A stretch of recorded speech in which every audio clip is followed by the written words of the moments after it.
Well, good morning, Indiana. Welcome to Who's Left This Week, the unapologetically progressive Sunday morning news and politics show for the Hoosier State.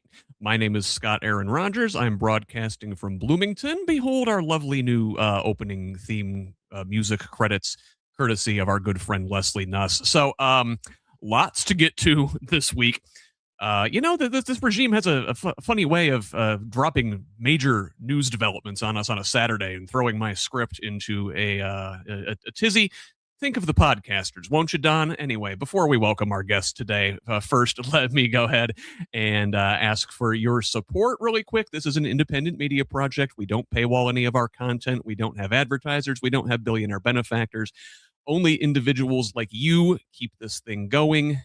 It is a foundational principle of Who's Left and the Progressive Indiana Network that we refuse to hide valuable information behind paywalls in the middle of a political crisis, even if that's not in our financial best interest. So please, if you find value in this work, and it is a lot of work, go to progressiveindiana.net and subscribe at the paid level. It's only $5 a month or $50 a year to help us build the infrastructure that will pop the right-wing media bubble in this state. And listen, if a paid subscription isn't in the cards for you right now, that's okay. You can still help out with your likes and your shares and your feedback and your comments. You get us when you can. Mostly, we just want you here in this community of Hoosiers dedicated to making this state and its government work for all of us, not just the elite few. You can follow me at Who's Left on most of your social media sites, and Progressive Indiana Network is the full spelled out name in most places, but on Blue Sky and TikTok, where you don't get that many characters, it's PIN Indiana. Please help us grow with a follow wherever you're at. Tell the others.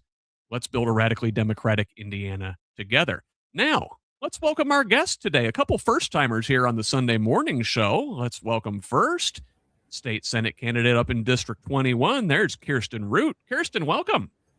Thank you, Scott. So great being here. Glad to have you. Tell the folks a little bit about yourself real quick. Absolutely. My name is Kirsten Root. Thank you so much for pronouncing it correctly. I am a social worker up in District 21. So that is Westfield to Kokomo, including all of Tipton County. And I'm just running to give back to the families and provide stability to the people who live here. Well, thank you for running. Thank you for putting yourself out there. And thank you for being here with us today. Now, let's also welcome to the show, first time here on a Sunday morning, but a friend of the pod. There is Monroe County Council member and candidate for commissioner, David Henry. David, welcome. Well, yeah, thank you for the welcome. Good to be a third time Who's Left, first time new format. I feel like at some point I should get a special blazer with like the number 5 club or something. I don't know where we're at on that, but great to be here. I am a Monroe County Councilor at Large in Bloomington. I was the former party chairman for the Democrats here for about 3.5 years. And been a rabble-rouser since 2016, so I'm glad to get into it today. Folks can find me at votedavidhenry.com as we're working to expect more out of Monroe County when it comes to our county commission moving into the years ahead. Excellent, excellent. And I'll be keeping an eye on that as a Monroe County resident myself. So welcome to you both. Let's go ahead and get started. Like I said, man, just so much again this week. Let us drink from the fire hose together. And we're going to start on Tuesday with Trump's first official State of the Union of his second administration. So in a record marathon hour and 48-minute long speech, the president bragged about the strong State of the Union and a booming economy, citing a high stock market, low gas prices, glossing over his low approval ratings on the economy, particularly on tariffs. He leaned into jingoism and reality TV spectacle, celebrating the gold medal winning USA men's hockey team, handing out awards to soldiers, and using human props to highlight his pet culture war issues. He lied repeatedly, as he is wont to do, about inflation, economic growth, foreign investment, the illegal drug trade, gas prices, immigration, religion, elections, crime, energy production, and ending 8 wars. Now, that'll be ironic here in a second, as we see. Now, many Democrats skipped this event. The ones that did go, many of them remained seated for Trump's entire remarks. It seems the only time Democrats stood were for Trump's suggestion that we ban congressional stock trading, which I agree with, and also for some saber rattling at Iran. Now, put a pin in that. So let's start. Kirsten, did you watch this thing? I did, unfortunately. I definitely feel like there were better ways I could have spent my time, but it's important to see these things to be able to hold people accountable in the future. What stuck out to you? I think the biggest thing that stuck out to me is exactly your list that you just had, just the continuous lies that were occurring and how much of it was a spectacle that was not focused on solutions at all. I grew up and Obama was my first president that I really understood what was happening and was like, this is what a president looks like. So to see that now in my late 20s, as this is what's representing our country, it's just embarrassing and really highlights how out of touch he is, because we're talking about the stock market while people are dying of hunger, lack of health care, and not able to buy groceries for their families. Yeah, we're all struggling, the 90% of us who don't really have any stake in the stock market, but hey, it's at 50,000. David, Yeah. For as horrible as it was equally boring. Yeah. How does that work? Yeah, I mean, because it turns out the 7th or 8th or 12th season of The Apprentice Washington D.C. edition is rather boring at this point. I mean, the people are saying the ratings. Look, the record length. I mean, the constant grabbing for the attention is just getting tired. Because I think, as Kirsten just said, look, people are hurting at home, and you can spin it any way you want, but there are more straw men in that speech nowadays than a hayride in the fall, and I think that's our real challenge. Is at what point are we going to have serious government again? Markets can go up, gas prices can go down, but it's kitchen table stuff, and it's more than just whether or not you got a stake in the stock market. Let's say you do have a 401k. Let's say you do have some pension wrapped up somewhere. You're going to burn it all at the end of your life when it comes to end of life care, and more and more Americans are catching on that just like a Trump project, that Trump America is just as shambolic as Trump stakes and Trump University at this point. It's the whole thing was just, like I said, a waste of time. Yeah. 2 hours. It was unnecessary. Well, you could have cut most of the thing. It well, was really 30 minutes worth of substance. Where are the medals for the Democrats that had to sit through an hour and 48 minutes? That's what I want to know. I mean, if you're going to start handing out medals, make sure you do that too. I'm not talking participation trophies either. That's some serious pain. Listen, if you take Stormy Daniels at her word, this is about the only time that Donald Trump will be accused of having record length. Now, let's move on. We mentioned Iran, and this, of course, is the biggest development this week, certainly, and in some time, I would say in general. So now, earlier in the week in Congress, Representatives Khanna and Massey introduced a war powers resolution, which would have forced a vote requiring congressional authorization for any attack. It didn't get there. We got the attack anyways. Now, reportedly, Democratic leaders had been trying to prevent such a vote to avoid going on the record. Why? Is it for fear of drawing the ire of the Israel lobby? This week, Axios reported that officials who worked on the unreleased 2024 DNC election autopsy found Kamala Harris lost significant support over the Biden administration's Gaza policy. The Democratic base has sympathized with Palestinians over Israelis for a long time, but this week, for the first time, a plurality of Americans share that sentiment, with 41% sympathizing with Palestinians versus 36% with Israelis in a new Gallup poll. Confusingly, one of the few people highlighting the depth of some U.S. officials' seeming loyalty to a foreign country over their own is right-wing pundit Tucker Carlson, of all people. Late last week, his interview with U.S. Ambassador to Israel, Mike Huckabee, made waves as the former Arkansas governor spoke of Israel's biblical right to the land, referred to the occupied West Bank as, quote, Judea and Samaria. He appeared to endorse Israeli expansion into neighboring countries. He defended his meeting with a man convicted and sentenced to 30 years for spying on the U.S. on Israel's behalf. And he said the IDF, which is accused by credible international organizations of genocide, was more humane than our own armed forces. Now, these changing opinions have not stopped U.S. officials from parroting Israeli talking points about Iran being a week away from nuclear bomb-making capabilities, a claim Israeli Prime Minister Benjamin Netanyahu has been making for 30 years now, and all the while, nuclear negotiations with the Islamic Republic continued all week, led by, among others, Trump's son-in-law, Jared Kushner. This is the same Kushner, mind you, who was named in conjunction with Iran in an intercepted cable between two foreign nationals that has been kept hidden from Congress in violation of the law by Director of National Intelligence Tulsi Gabbard.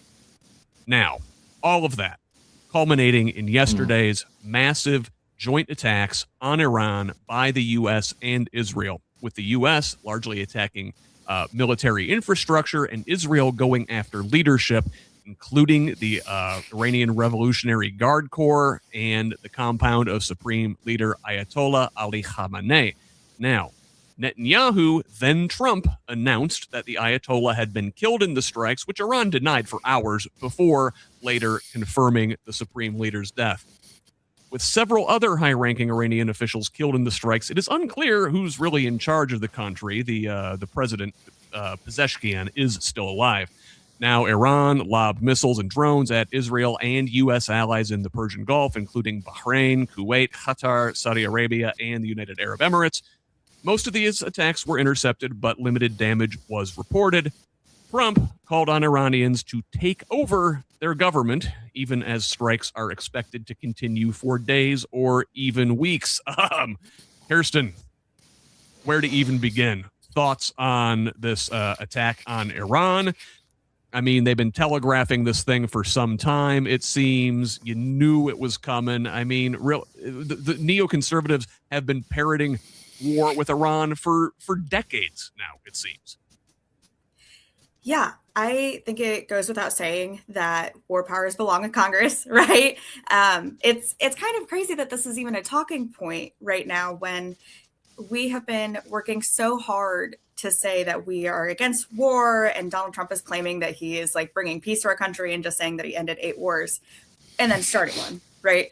And it just happens to be after the release of the Epstein files, of course, and while everybody's demanding accountability, and none of it's a coincidence. We are at a point in time where we need to be asking not only Republicans, but also our Democratic leaders why we're allowing these things to happen and holding people accountable across the board.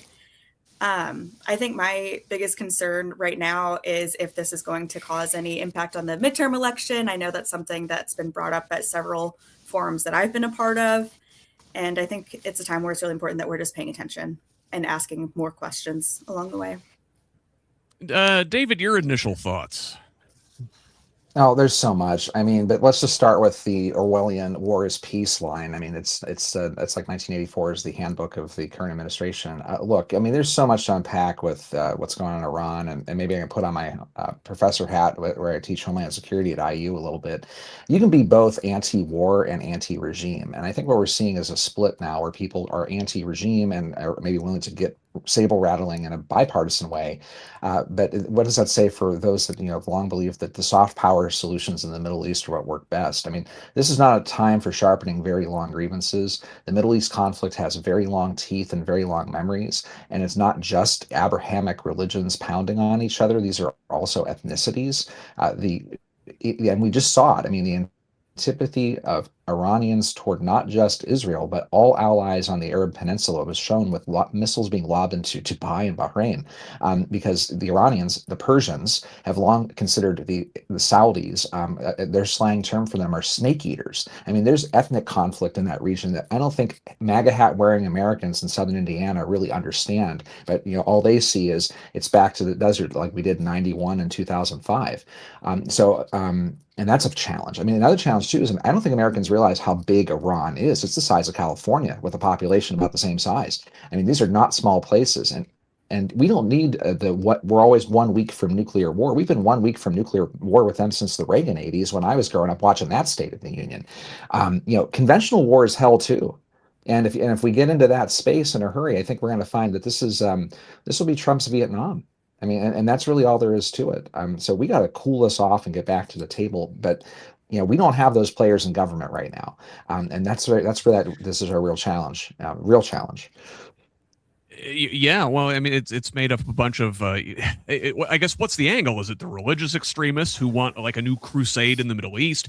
Is it about oil? Is it is it about other things? Kirsten, David mentioned this that Iran is the size of California. It's like something like I want to say 6 times the size of Iraq. I could be wrong on that number, but that didn't exactly go great. We thought we were going to, walk in there and be greeted as liberators, and we got bogged down, and you got ISIS that came out of all that.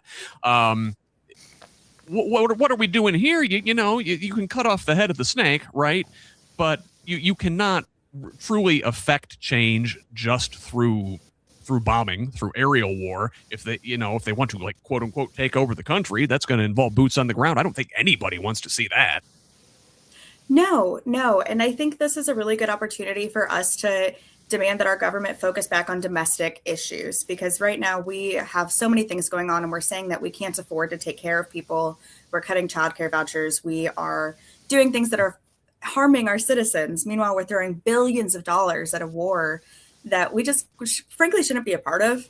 And I think right now, as individuals, it's important for us to remember that, to focus on helping people, and to also focus on taking care of people and not feed into the rhetoric. People who are Islamic or Jewish in our communities, I think it's an important time for us to step up and still make sure we're protecting them and not feeding into any harmful things that are coming out of everything going on. Yeah, absolutely. And that counts for our Senate leadership too. I mean, Todd Young has been particularly bad on this point, because this is a person who will, dalliance with the authorization of use of military force. He's said he's wanted to co-sponsor things with Senator Kaine from Virginia to curtail executive power. And then once President Trump starts pulling the feathers out of Todd Young's bed, he sings a different tune in a hurry. That's a real shame. But as a Marine, Senator Young should be ashamed of that. My grandfather was a Marine, World War I. And when that man looked me in the eye and shook my hand and told me what he was going to do, he said what he meant. And that's something Senator Young needs to own for our state. You can't have it both ways with this. But that saber rattling, Scott, I mean, that's an old story. Gore Vidal used to say that we had one party, and it was a war party with 2 factions. And when we get into this space, people need to take a big step back and think about what they're committing people to. Kirsten's right. It's taking working class Hoosiers, putting them in uniforms and sending them abroad for something that nobody understands right now. So dial down the wattage. It's probably too late when you assassinate a head of state like that. And I'm hoping for cooler heads here. Yeah, so what? We're just we're kidnapping and assassinating heads of state now. That's just how we roll in Trump too. Well, I mean, I don't want to hog this, but think about it. We've sent a message to other countries that that's something we do now. And how long does Russia take until they start doing this to Ukraine? How long does China take until they start doing this to Taiwan? How long does others start looking at us, the same way? This was a crossing the Rubicon moment in the past year, and I don't think we even begin to understand how bad this is going to look in the world. No. I'm just Kirsten. Will our new Canadian overlords please remove rid us of this meddlesome regime? Can only dream. We can only dream at this point.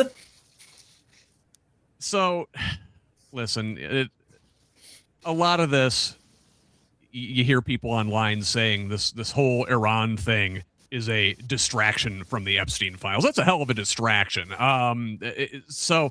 Now, this week, police in Britain arrested former ambassador to the U.S., Peter Mandelson, and released him on bail. This was on suspicion of sharing sensitive government financial information with the disgraced financier Jeffrey Epstein. Like the former Prince Andrew, Mandelson was not arrested for alleged sexual improprieties. However, unlike Andrew, he does maintain his title of Lord. Now, new details this week were also released regarding Howard Lutnick's relationship with Epstein.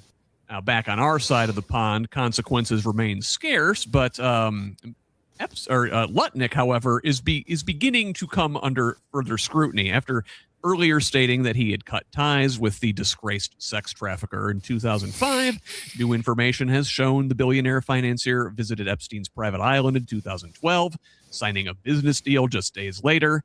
Epstein donated $50,000 to a charity dinner in Lutnick's honor in 2017, and the two communicated via email as late as 2018.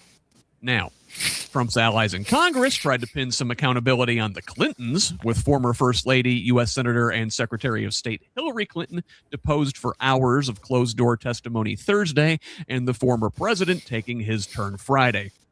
The Clintons had sought to testify publicly to avoid having selective portions of their testimony leaked without context, submitting to the Oversight Committee's demands under threat of contempt of Congress charges. Now, a picture of Hillary Clinton testifying was leaked by Colorado Representative Lauren Boebert. She got in trouble for that, for violating House rules.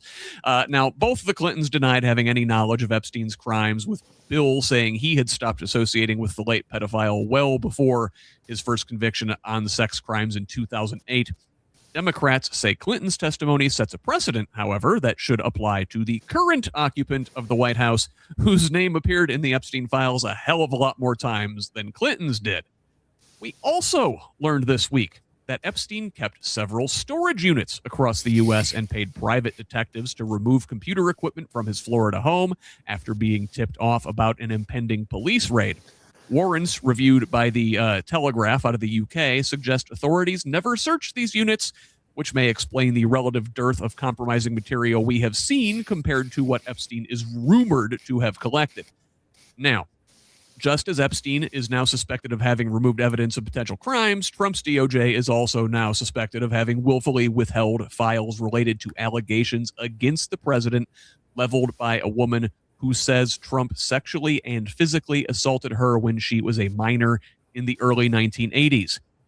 These allegations were credible enough that the FBI interviewed the woman 4 times, though only one of the interview transcripts, which conveniently does not mention Trump, was released. This discrepancy was uncovered by an independent journalist and later verified by NPR. The DOJ has repeatedly taken down and put back up various documents related to Epstein, doxing survivors, redacting the names of conspirators, and overall engaging in sloppy investigative work. Kirsten, do you buy that the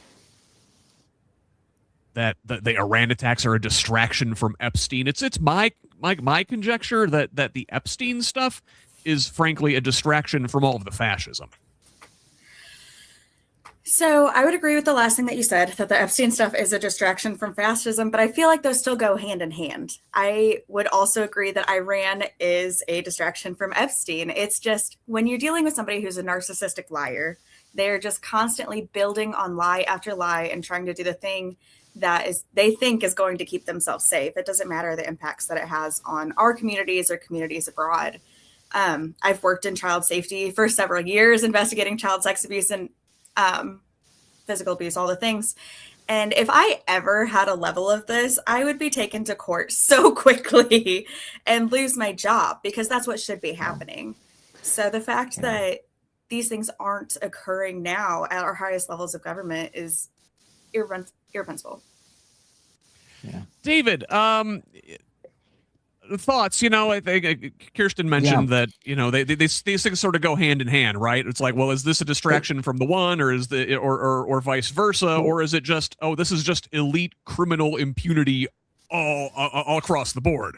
Yeah, I'm just gonna go at it the way my brain does, like 5 different angles here. So, I think Steve Bannon told us this years ago. The whole point is to fry the system with as much lateral information as you can. I don't know if it's one or the other. It's all the things, And so, it's hard to say what are we trying to hide this week, right?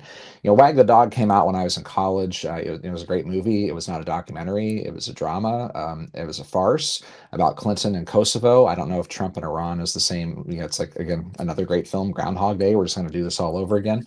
But I think what matters to me today is, as a Monroe County human and an Indiana human, about the way that people absorb this at a local level. Folks that are in the mega big box churches this morning are having a very massive blind eye to this. And it is the Lenten season, and I'm thinking about the Beatitudes, and I don't remember the one that says, "Blessed are the pedos." And there's something about this that should have some cognitive dissonance. People in my community say they're tired, they're worn out by having these conversations. It's just too much noise, and there's 2 ways to go at it. You can just ignore it with your privilege and say, la la la, it's not happening because I still get to go to the country club, or you can actually have these conversations like we're having today. But in Bloomington, we've had some challenges. So we had a professor at Kelly School of Business at IU that was arrested for child porn charges or child exploitation charges.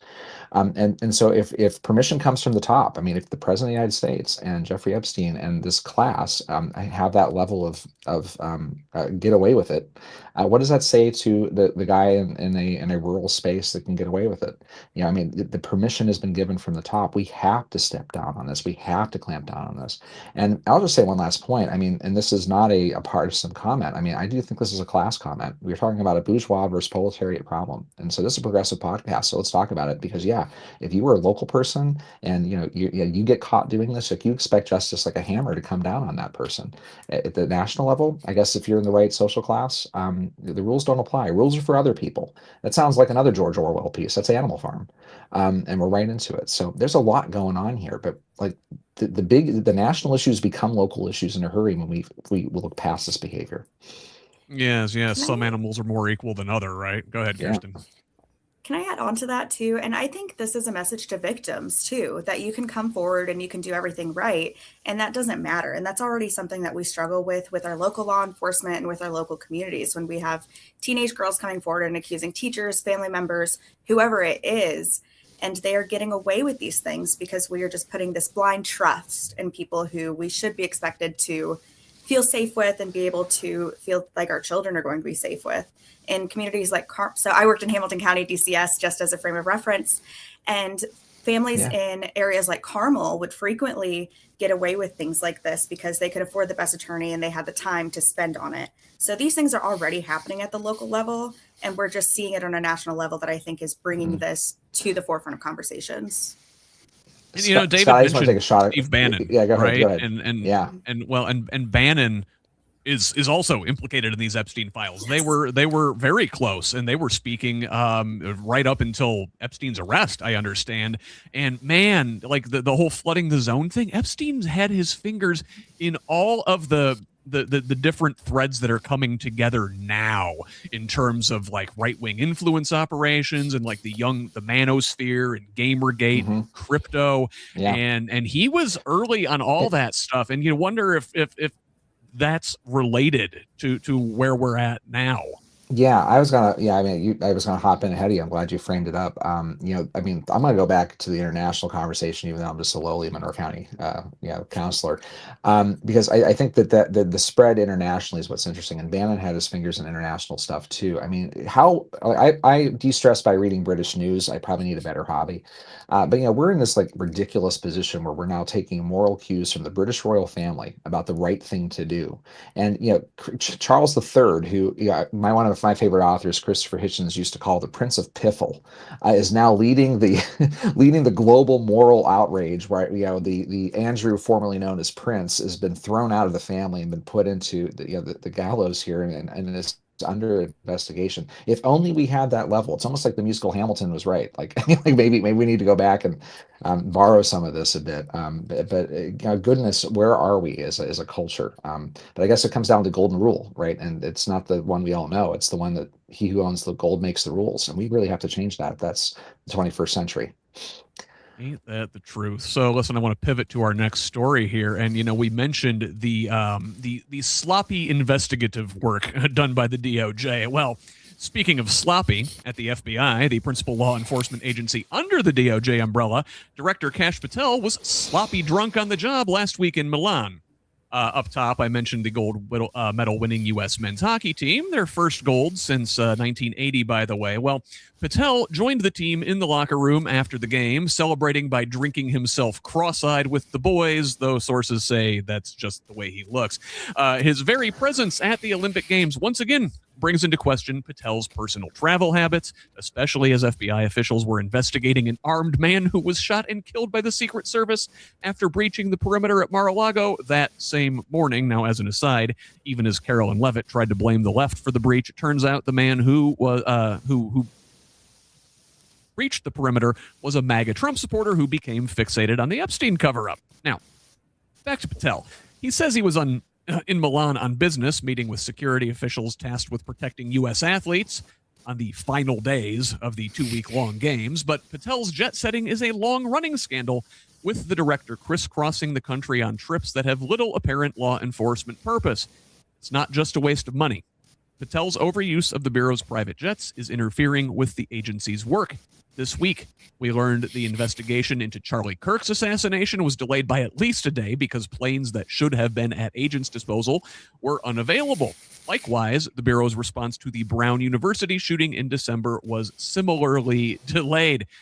Kirsten, doesn't this guy have anything better to do than go, drink beer in the locker room with the boys? Like, there's major crimes happening here. You're the director of the FBI. You should be looking into your boss.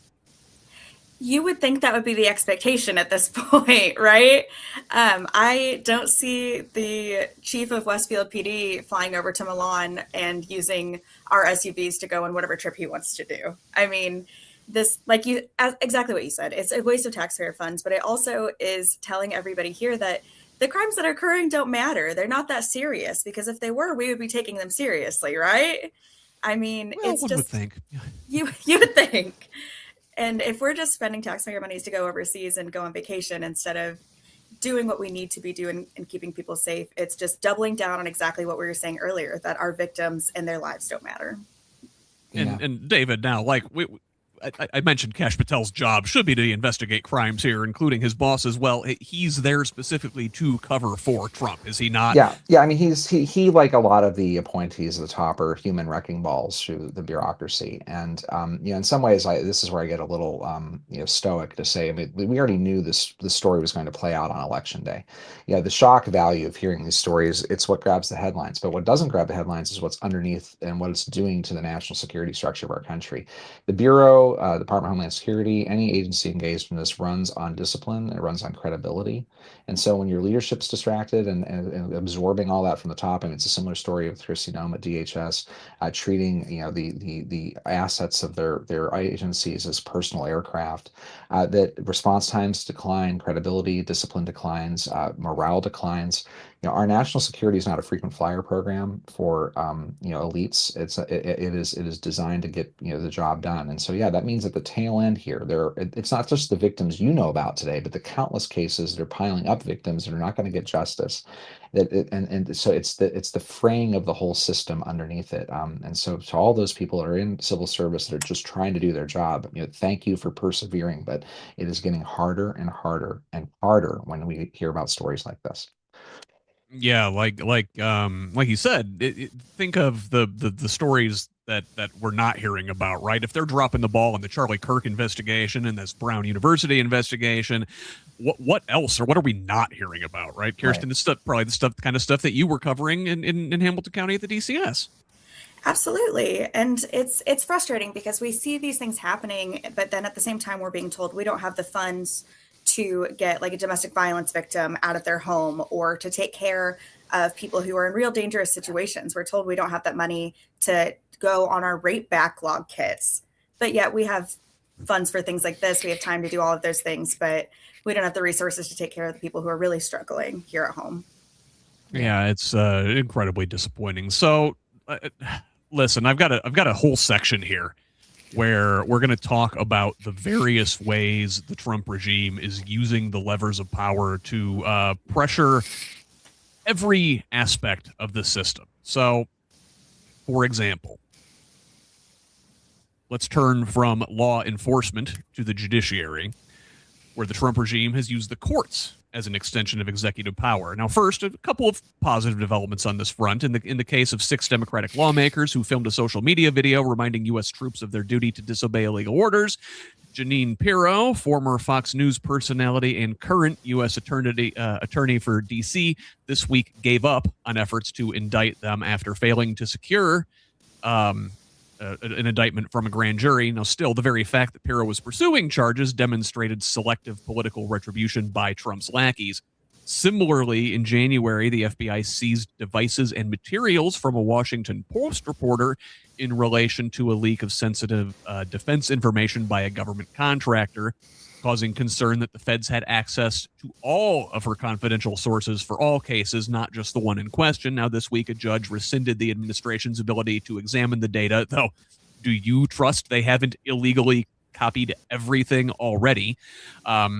Now, as that federal judge was limiting the administration's ability to violate the freedom of the press in South Florida, Donald Trump's concierge judge, Aileen Cannon, was limiting our ability to know the extent of the president's crimes, permanently barring the release of special counsel Jack Smith's final report detailing Trump's classified document hoarding problem. David, here we are. We see the Trump administration abusing the court system in just these few examples, but it goes far deeper. Yeah, this is a whole podcast by itself. I'm going to try to do this in like a second, but I mean, let me start with the lessons we can learn, I think, here from what we're seeing up there.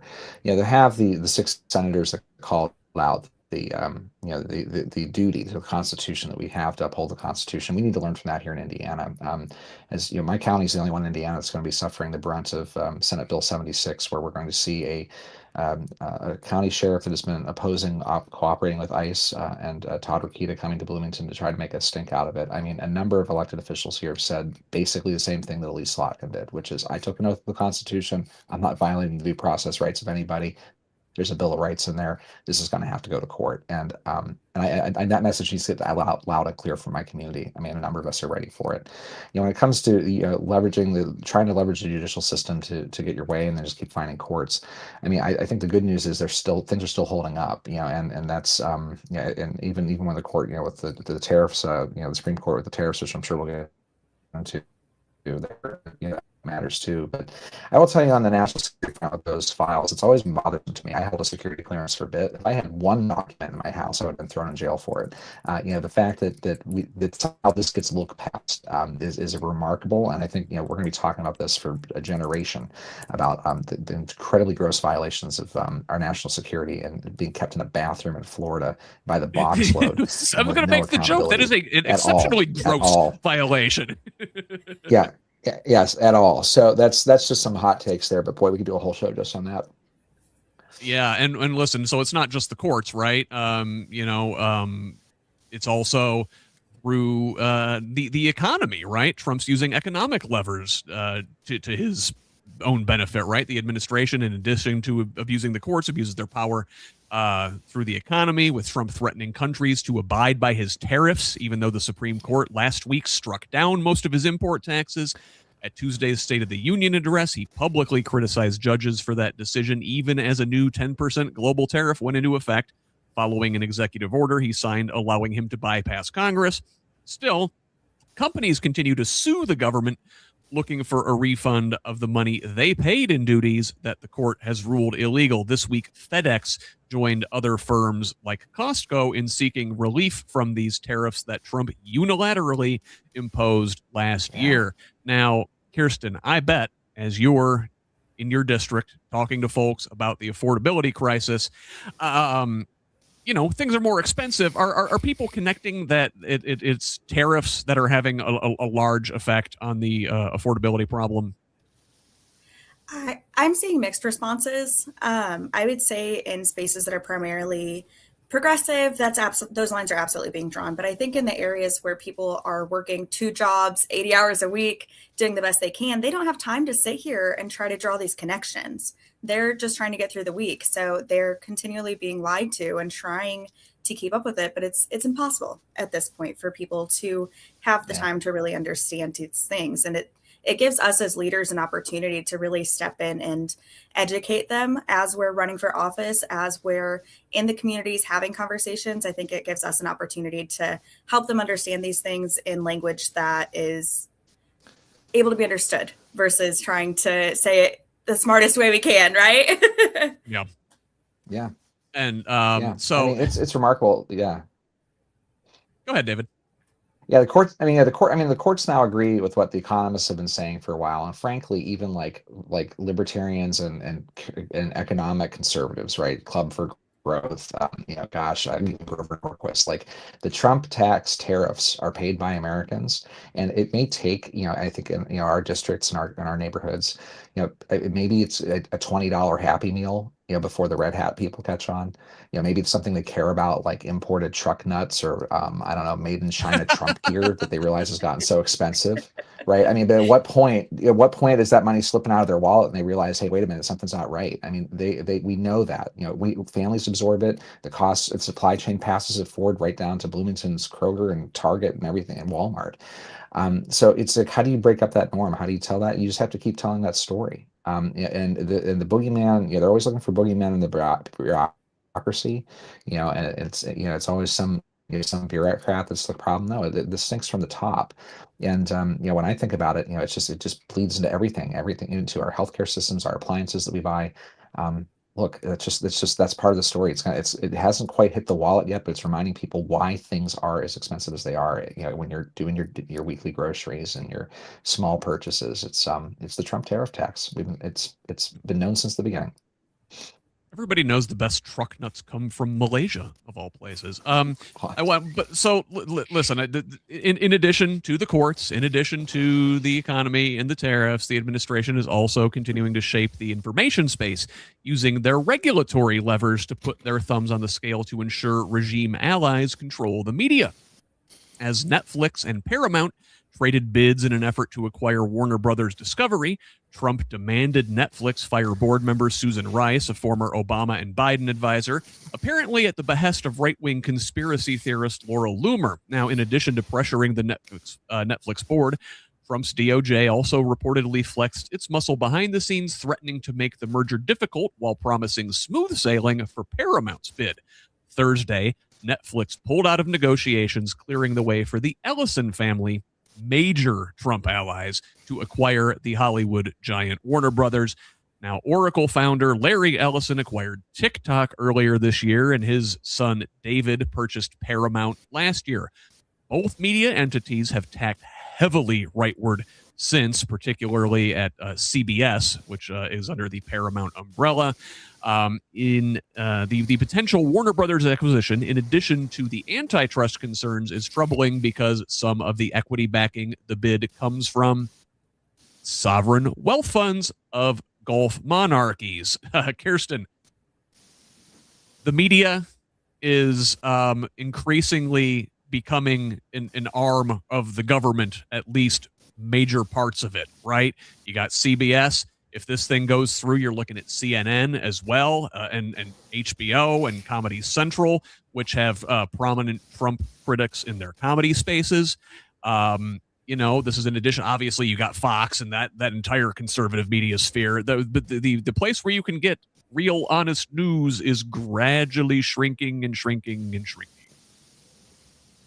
It is. And I could be mistaken. I thought that we had freedom of press in the Constitution. I don't remember when that was removed. I must have missed that news day. But we recently had a trip overseas, and a big thing that was being discussed while we were in Europe was, what does your guys' media look like at home? So while we were there, we were looking at newspapers. We were grabbing books that we knew we could buy at home to sit down and look at, what does this look like side by side?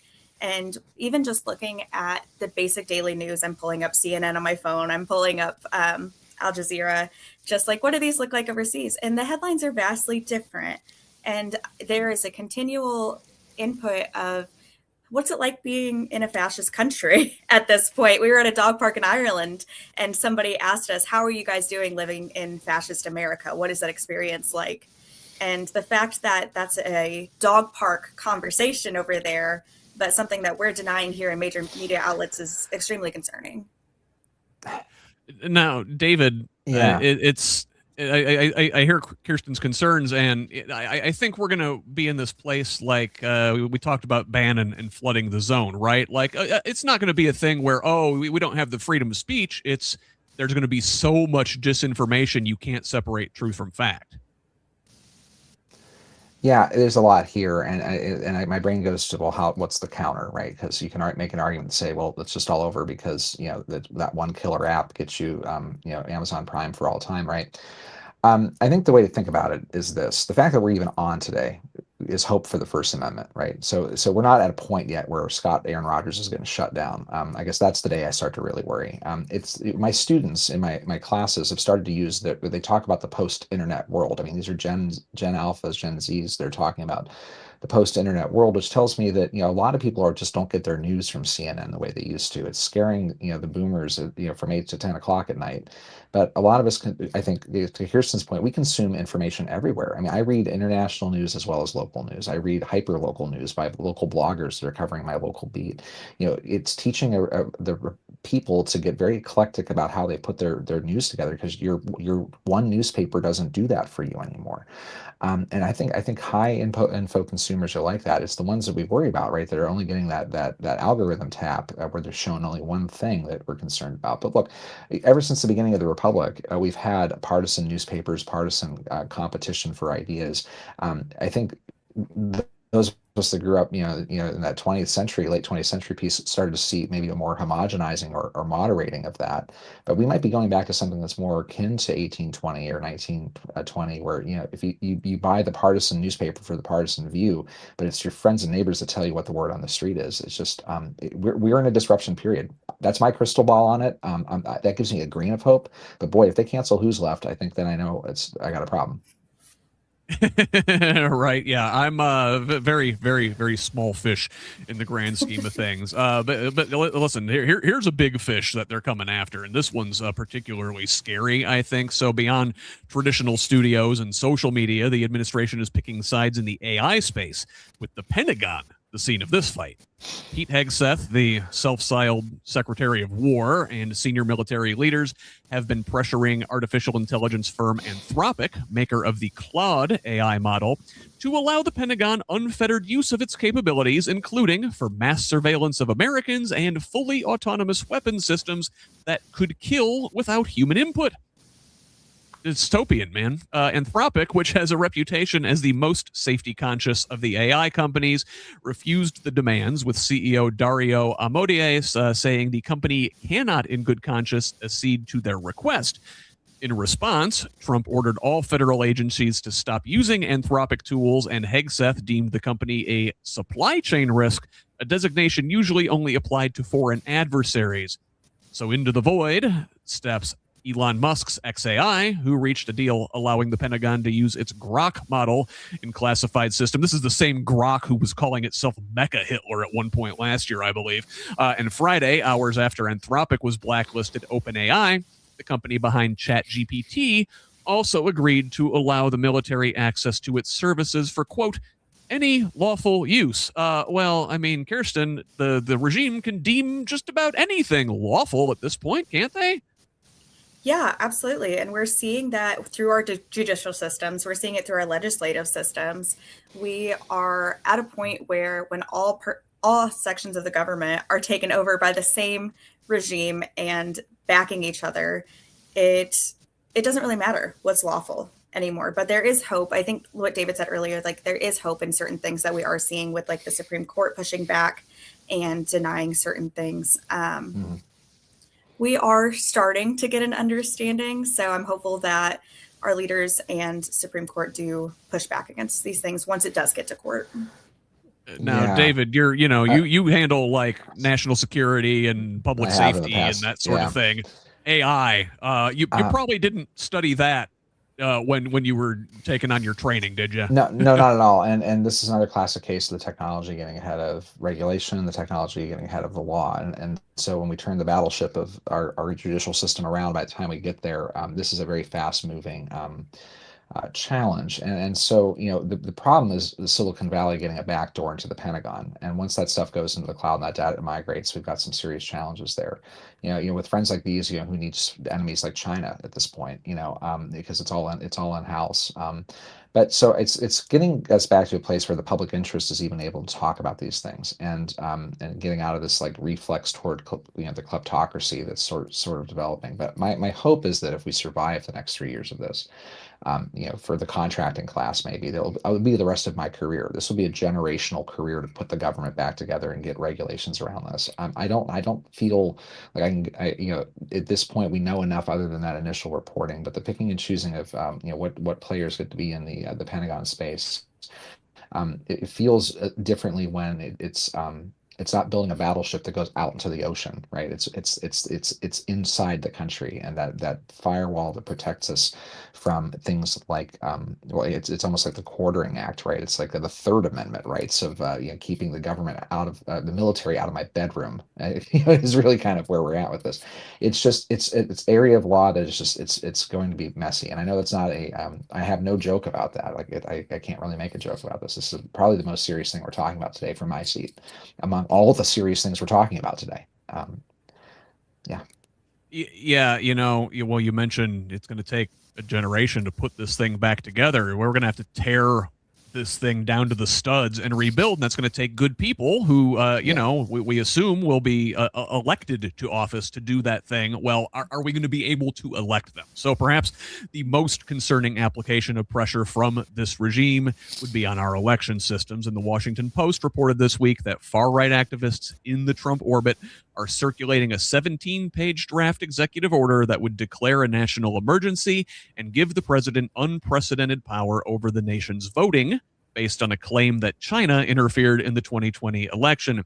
The plan would mandate all voters re-register with strict voter ID and proof of citizenship, ban mail-in ballots, and label voting machines as vectors of foreign interference. Kirsten, how the hell? I mean, number one, this is scary, and this is obviously unconstitutional. But we've ceded so much power to the executive over the last several generations that this is even a possibility. How are you supposed to campaign for office in this environment where you're not even sure if free and fair elections are going to take place? And that's the question. When I first met my campaign manager to interview and talk about what we were going to do, that was the question: was how are we going to campaign while still having this free and fair election? Because what's the point of campaigning if we can't get elected? And there have been a lot of conversations around advocacy and education. So our biggest goal in our campaign has been to just educate people around the rights they have, the laws that they are able to utilize to continue to push for a free and fair election. We've been involved in several school walkouts at this point, and that's been really encouraging because our youth they care and they're seeing this, and it's very disheartening though as a candidate to see everything going on. But even on the local level, we're seeing concerns as we're trying to get rid of early elections and taking away those rights. Yeah, David, I want to type. Well, here, let me set you up. I want to tie this back to the Iran stuff. And as soon as those attacks happened yesterday, I was like, okay, great. They're going to be their pretext for canceling the elections or putting some form of executive order in place to limit voting in some way. Yeah. Let me try to put on some other hats. I was an election board president for a bit in Monroe County, and I'm also a candidate. And I think in some ways I process what I'm hearing through sort of Republican classic versus whatever this new Republican is, if we're going to use soda analogies.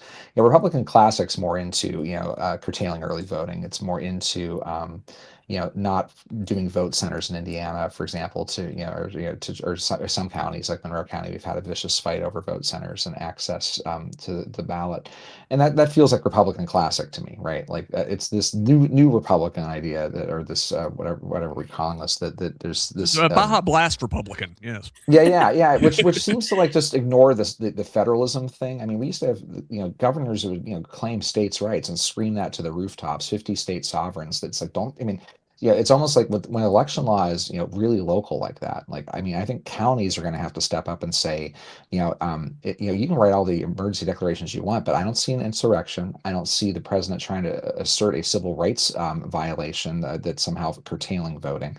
So like that's going to court. So good luck with that.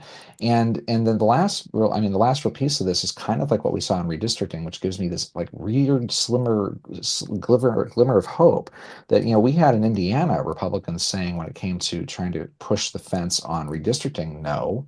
And the same might very well come down to this idea that like a nationalization of voting. It's let me put it this way. When I worked in DC for the National Governors Association, states spent 20 years fighting against the Real ID Act because they didn't want the federal government standardizing licenses, driver's licenses from state to state. Some states went as far as passing constitutional amendments to prevent their state from participating in it. That's how angry they were about touching things that belong to state governments.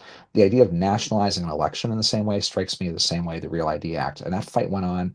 I mean, I think we're still at a point where I think we're just now, after 20 something years after September 11th, having licenses that just look the same from state to state. So I'm going to put my money on the bureaucracy to jam this one up a little bit. That's my hope. God hope so. So I want to tackle this next one briefly. Not a whole lot here, but still very important stuff. And I want to move from election conspiracy theories to health conspiracy theories. Now, this week, the FDA quietly took down a webpage warning parents about bogus autism cures. This comes as Health and Human Services Secretary Robert F. Kennedy Jr. has nominated appointees to the Interagency Autism Coordinating Committee who have promoted such quack treatments and perpetuated the debunked lie that vaccines cause autism. Meanwhile, vaccine skeptic Casey Means has been nominated for Surgeon General. The unlicensed wellness influencer testified Wednesday before a Senate committee echoing RFK's Make America Healthy Again talking points. She refused to fully endorse measles and flu vaccines and said the science proving vaccines don't cause autism is unsettled. Means largely blames the country's high rate of chronic disease on processed foods, poor lifestyle choices, and environmental toxins. She came under fire for failing to disclose her financial interests in products she's promoted. Also on the healthcare front this week, Vice President J.D. Vance and Centers for Medicare and Medicaid Services Administrator Dr. Oz, God, I can't believe the sentences that come out of my mouth anymore, announced the Trump administration is halting more than $250 million in Medicaid funding to Minnesota due to alleged widespread fraud in the state. And this comes after the administration froze child care funding to the state earlier this year. I don't know. Kirsten, what do you make of this? With everything else going on, it's an assault on our mental health. Now they're coming after our physical health as well, it seems. As a therapist in my profession currently, I've never been more stressed. It's the shortest version of this that I can give. Oh my gosh, there's so much that we can talk about with all of that. But I think the biggest thing that comes to mind is just hypocrisy. Exactly what you said earlier about pushing that our food is poisoning our kids and it's about lifestyles and stuff like that. We're saying that at the same time that we're taking away resources to be able to take care of our families in this way. And I think there needs to be a lot more, sorry, distracted. I think there needs to be a lot more conversations around what's actually helpful for our families and a lot less time spent wasted on things like autism when there are worse things in the world. If autism is our biggest concern, then we're fried. Number one, autism is not like a disease that you fight like they talk about it as. It is, it's a different way your brain is wired. And David, I mean, if these people actually cared about like environmental toxins and stuff, wouldn't they be not deregulating the coal and gas industry? A couple weeks ago, we talked about how they introduce a cute mascot for the coal industry so we can go back to having strip mining. Jeez. Yeah. You want to talk about environmental toxins? There you go. It's bonkers. I mean, and it's just, what a shame we got the wrong Kennedy. I mean, we got the black sheep of the family running HHS, right? I mean, RFK Jr. has done more to damage food safety and public trust and health in this country than botulism ever did. And, and I think, and that's a real challenge. Our public health network, again, like everything else, is a family level, local level activity. And it comes right down to our communities in Indiana. That's why we have to hold public health accountable to expend what little resources we have well. But when you start yanking out confidence in vaccination and food safety and kind of just crackpot ideas about wellness, I mean, we're going to be, the re-education of the country, the de-Trumpification of the country is going to have to happen to get us back to safety is real. I mean, outbreaks of measles in my lifetime again. I mean, outbreaks of diseases that we thought we had nearly eradicated or controlled through vaccinations are plaguing schools. This is going to say, I mean, this is another one of those, again, the point was to be a wrecking ball. The point was to make space for those deregulation. In Indiana, I think we're down to something like 6,000 coal mining jobs in Indiana. We have 60,000 people employed in green technologies. Like we're all moving this direction, and there's this last gasp to hold on to this nostalgia for a country that it did a lot of harm to us in the 50s and 60s without the regulation. I grew up in northern Ohio. We used to light rivers on fire here. I mean, like that water shouldn't burn, and I don't want to go back to that anytime soon. So yeah, I mean, what a mess. Well, yeah, and the branding is like "Make America Healthy Again," right? As if like we're going back to some pristine condition like before. There was no regulation then. We were not healthy then. We were more polluted then. Yeah. If that goes back to Medicare for all and just getting Obamacare back on its feet, I can support that. But Maha only has to go back to 2012. Let's do that again. Make the Black Death popular again, bringing back the measles. Let's get into the other weird diseases. Hey, speaking of the plague, let's talk about ice. We talked about Minnesota at the end of that last segment. The pretext of widespread fraud perpetuated by the Somali immigrant community was used to justify the surge of ICE agents to Minnesota over the last couple of months.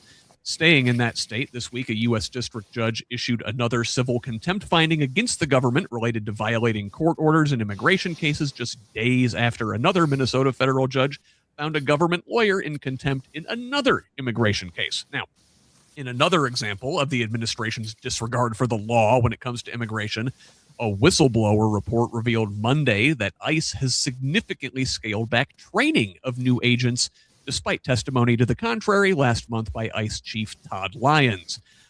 Putting the lion in Lyons, right? So new recruits are receiving 250 hours less training than previous classes, with modules on firearms training, constitutional limits on their authority, and protesters' rights cut drastically.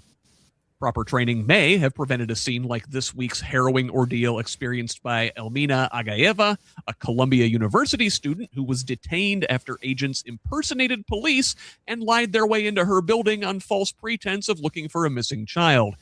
DHS and ICE agents are not allowed on campus without a judicial warrant. Agayeva was released only after the personal intervention of New York Mayor Zoran Mamdani. At least they didn't deport her. If you remember the case of Kilmar Abrego Garcia, the Maryland man who was mistakenly deported to El Salvador last year, then had phony human smuggling charges leveled against him after his return home. This week, he asked for a federal judge to dismiss those charges, claiming the prosecution is vindictive. Now, another immigrant was not so fortunate as to survive his encounter with ICE agents.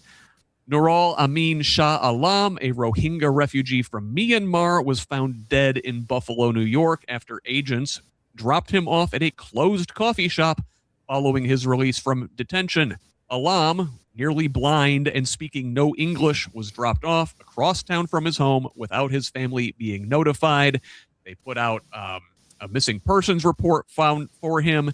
His body was found days later. Kirsten, we talked a couple weeks ago in Minnesota, and they drove out Greg Bovino, and they brought in Tom Homan and said, okay, well, we're going to kindler, gentler ICE. It doesn't look like a kindler, gentler ICE, if such a thing can even be possible. No, I don't think there is ever going to be a thing. Right now, this is an opportunity for our local law enforcement to step up and have the revamp of the century.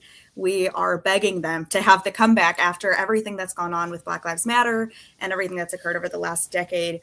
There's a great opportunity for them to rebrand and represent people and take things like a missing person report seriously and save them. We sheriff candidate here in Hamilton County, John Lowes, to throw him under the bus, to be very clear, was very proud to be the first sheriff to partner with ICE here in Indiana. And it's completely disgraceful when we should be focusing on taking care of our people and educating them and giving them resources to push back.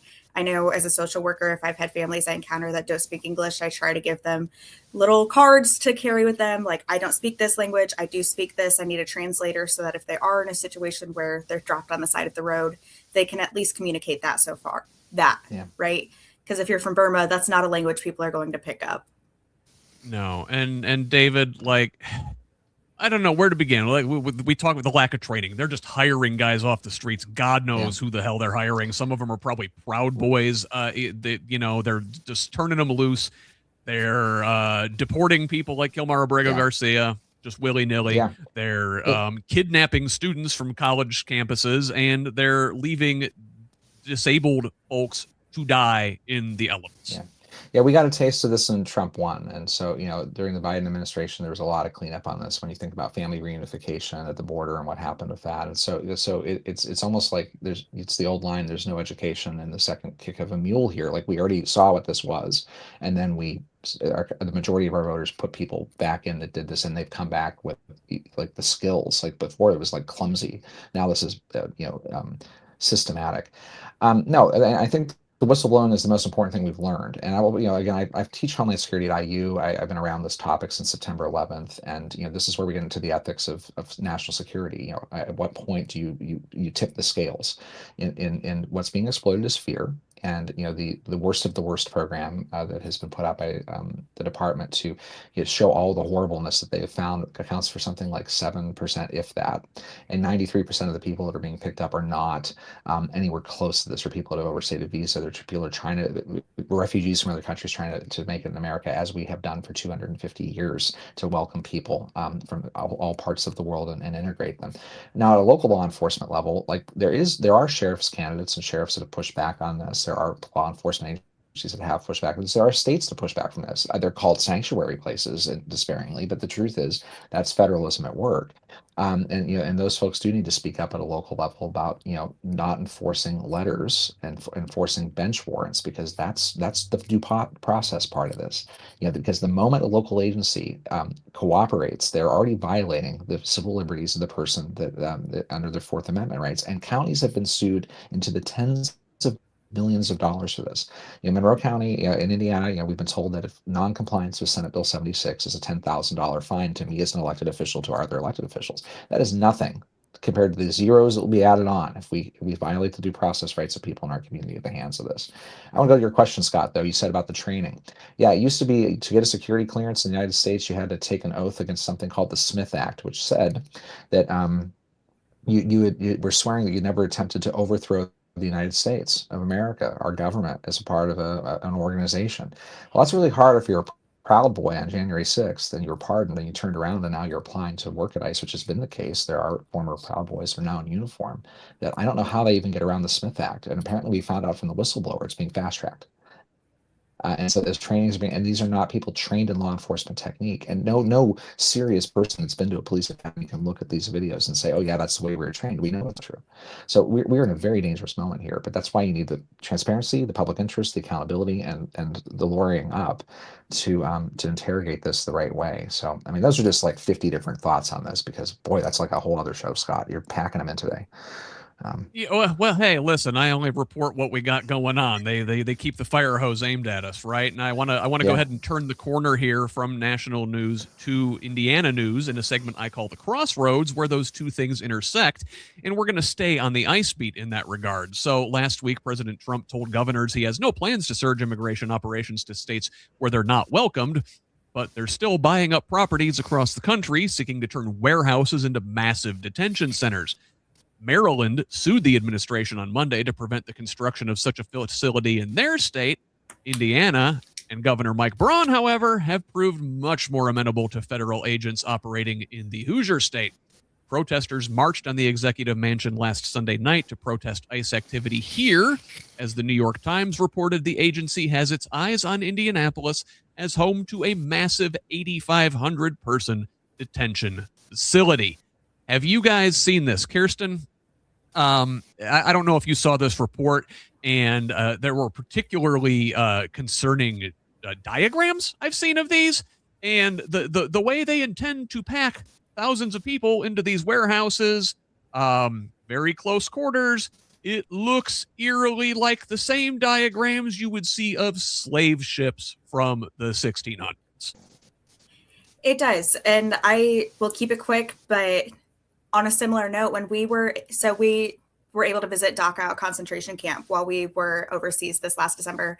And while we were there, they were telling us the story while we're standing in this room, right, where people died and, were murdered. And a gentleman from Texas felt it was an appropriate time to tell us that, well, that could never happen in America because Donald Trump is protecting us and our Lord is protecting us and all of that, completely unprompted, right? And I think this is a time where people are beginning to draw those parallels, and whether they want to or not, are seeing that this is something that's going to be impacting Americans. So I think this is a very scary time for people and a horrifying time for immigrants, but there is hope that we are able to move forward from this. I mean, Jesus, David, at least the Nazis' concentration camps were open air. We're going to pack them in warehouses. Yeah, I think there's some deep irony that, we've had, Monroe County is one of several counties in the state that have been sued by the ACLU for constitutional care, which requires a certain amount of things like space for inmates, overcrowding, area for recreation programming. And the designs of these federal spaces don't even reflect that. And so, as a county that's been wrestling with how to, a county of good people like mine, and we are trying to do the right thing here under a lawsuit with an agency or an organization that usually partners with us against the world in Monroe County. To see things like that could be going on at Speedway or other parts of the state is just the cognitive dissonance is a little too much for me, and I'm used to it. It is remarkable, what happens outside of Monroe County's borders sometimes in the state, and that impact with, I guess, the reality of people in our state that can look past this on a Sunday during Lent. I got to go back to it because this is a high season for folks, and it's like whatever's going on in church today. I hope they take that lesson into Monday when they find people complaining about this podcast today. So I guess sticking on the ice front, but moving to Todd Rokita away from Mike Braun.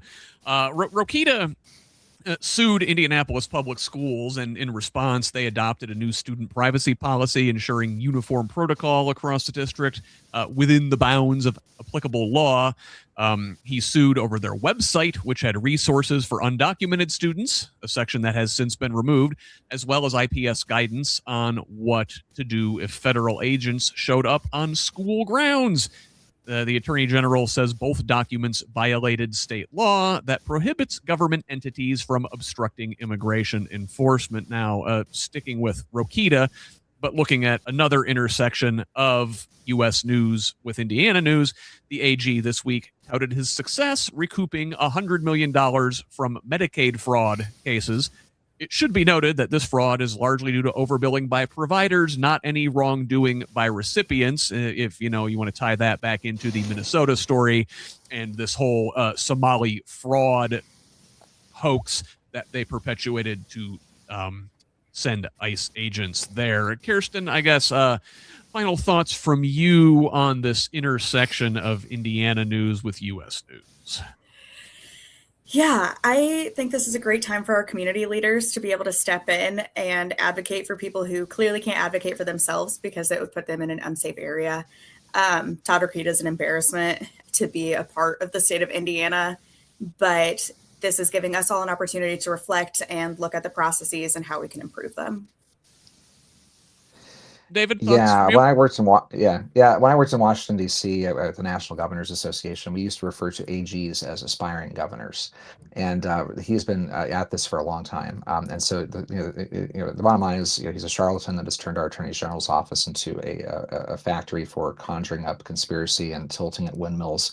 It's like Todd Quixote, and we have to kind of ignore some of this. But at the same time, I don't blame public schools for trying to, they have to comply because they don't have the resource to fight back, but it's really on other elected officials that have the capital and the resource to fight back to do so and to start to say it quite loudly, because it turns out when you do take it to court, a lot of this stuff does shatter on impact. And this is a guy, again, who has been sanctioned so many times by the bar in our state for his malfeasance and his behavior. But he has been a bluster machine for 25 years in the state. He's not going away. but it'd be very nice if we can work really hard to make sure he goes away, because at some point you gotta wonder. It feels like a lot of projection with guys like this, and I would just set a clock on the day we find out that what's going on in that Hummer he drives around the state. So I'm not. I'm just. It's again. Don't get distracted by the noise. Stick to the knitting with this guy. It's just. It's like another Christopher Hitchens quote. If you gave the guy an enema, you could bury him in a matchbox. That's what we're dealing with Todd Rokita. The guy has got to have skeletons in his closet stacked deep with the amount of projection going on. We can only begin to speculate. Now, I want to change gears a little bit, but stick with Rokita here. So he also, excuse me, I'm sorry. We talked about Rokita and the Medicaid fraud, right? Well, I want to look at another state agency investigating abuse by providers. This time, the Indiana Utility Regulatory Commission is looking into the state's 5 largest utility providers.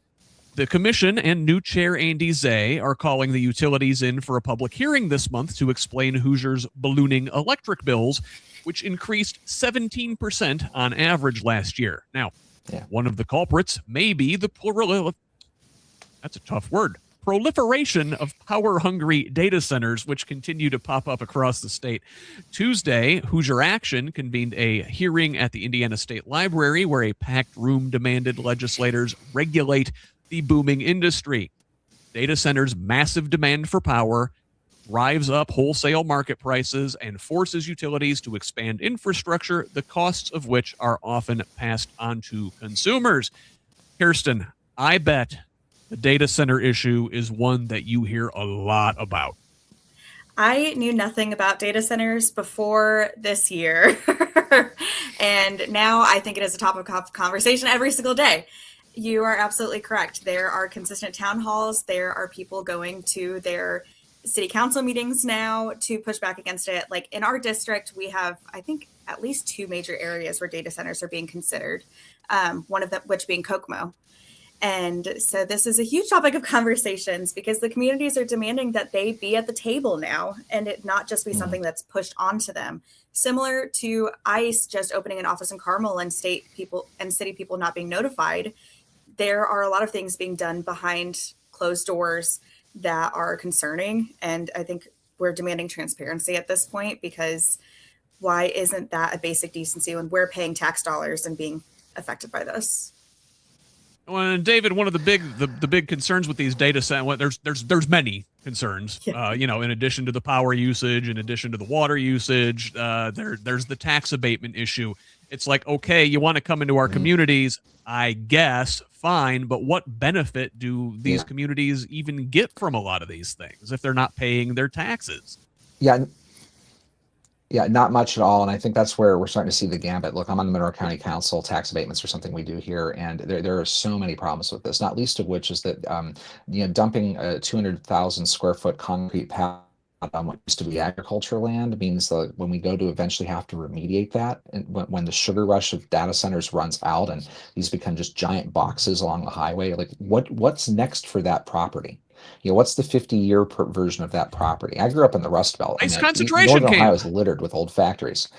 Oh my gosh. But there's something going on there with that. One thing Monroe County Democrats don't agree on a lot lately, but one of the things we do is on data centers and modular nuclear power. Because the other piece of this is the bait and switch of saying, well, if we're raising the conventional utility prices, the way to get around that is to let the data centers build their own nukes inside the thing to run the things. And so now we're compounding problems by adding more environmental degradation and damage. The truth is, if I had a 200,000 square foot building in Monroe County, I hope that there were 1,000 people working in that building, living in my county, earning high paying jobs. When you build these spaces, they employ very few people and they consume a lot of space. And you might get that tax bump or something like some incentivizing to build there, but give it 20 years and these counties that are putting them in like hotcakes are going to be really regretting this down the road. That takes some vision to understand that and make sure you're electing people that have the 20-year vision going on here. I don't see a lot of good roads ending with this, but again, Mike Braun wasn't in it for the long term. We all knew that. Kirsten, like I tell people, like, I use a little bit of AI. I like to help it helps me like make show notes after the fact, so I don't have to go back and listen to my entire show all over again. I use Claude, by the way, the I guess least problematic of them, as we discussed earlier in the show.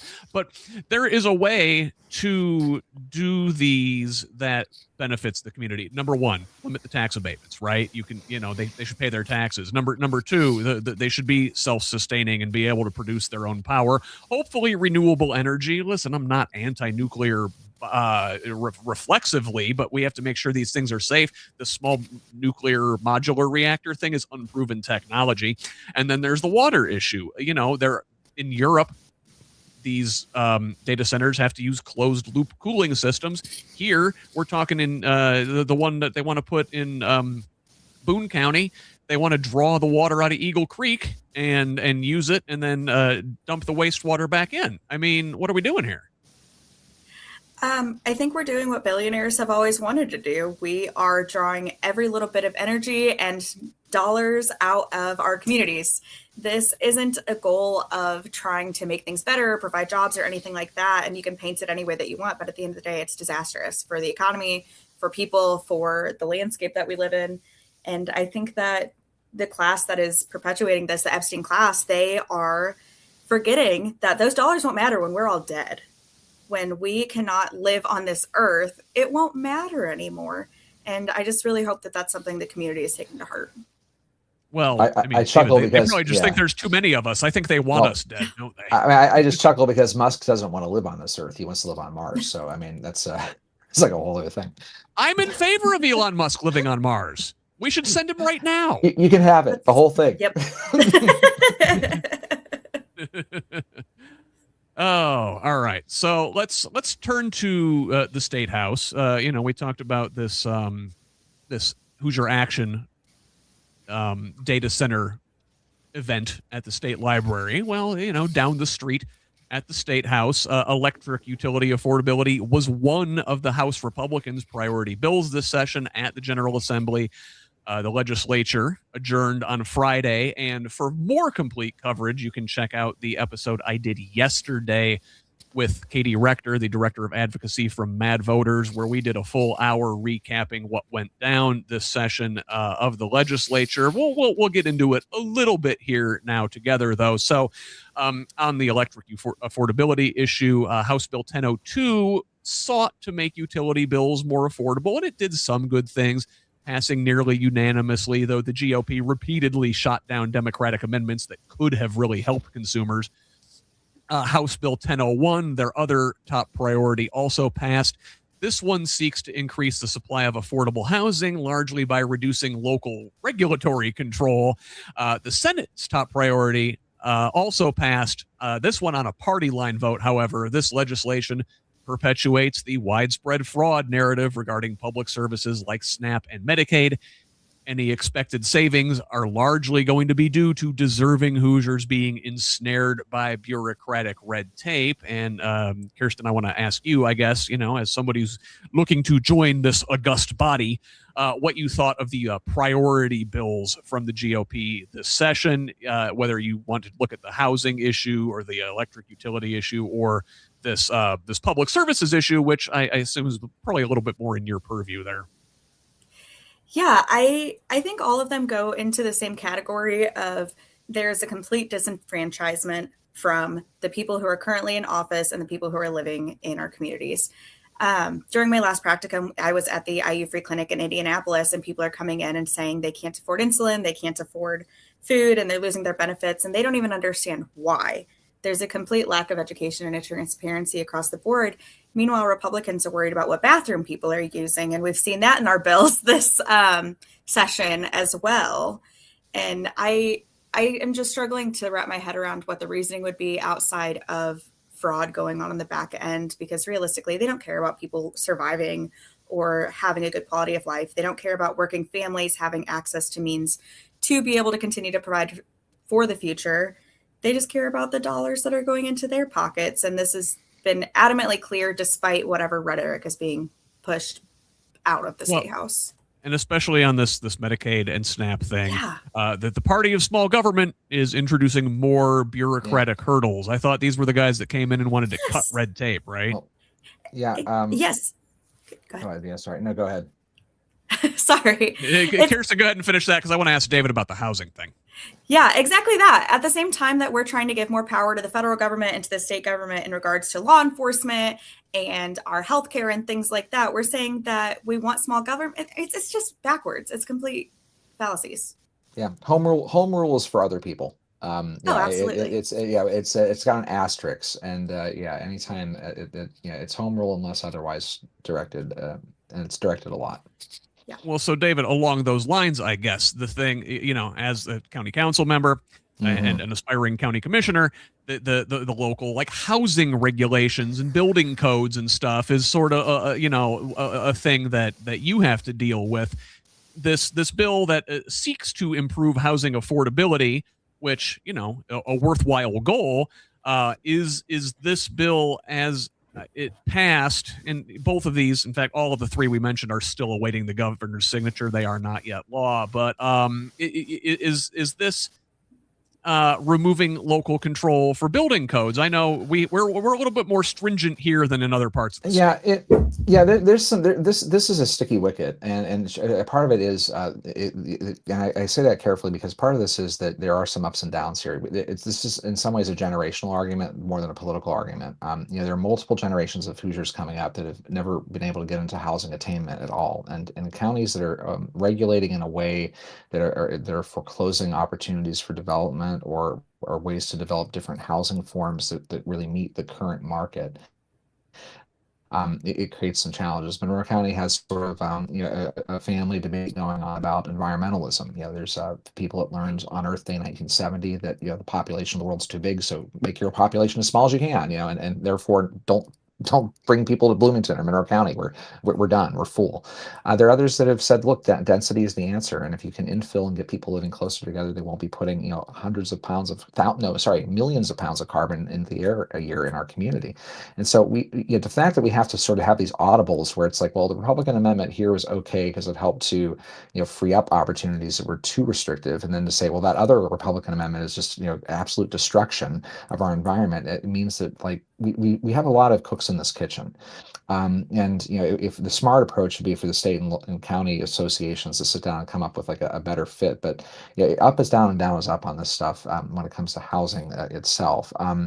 There are so many other things in the State House that I'm sure you can get to, and I don't know if you want to get into the criminalization of homelessness, which is really the thing that's going to harm Monroe County the most, is this idea that of the I think given 5,000 people on a day that experience homelessness in the state of Indiana, like 1 in 10 of them are in Bloomington and Monroe County. And the idea that we're going to fill our jail with people that are experiencing homelessness because that making it a crime, and overfilling our jails is just feeding the jail industrial complex, which is one of the things the governor draws on for his donor base. And so, Scott, it's impossible to do the State House in 90 seconds. But if you got a specific one, I'll take a shot at it.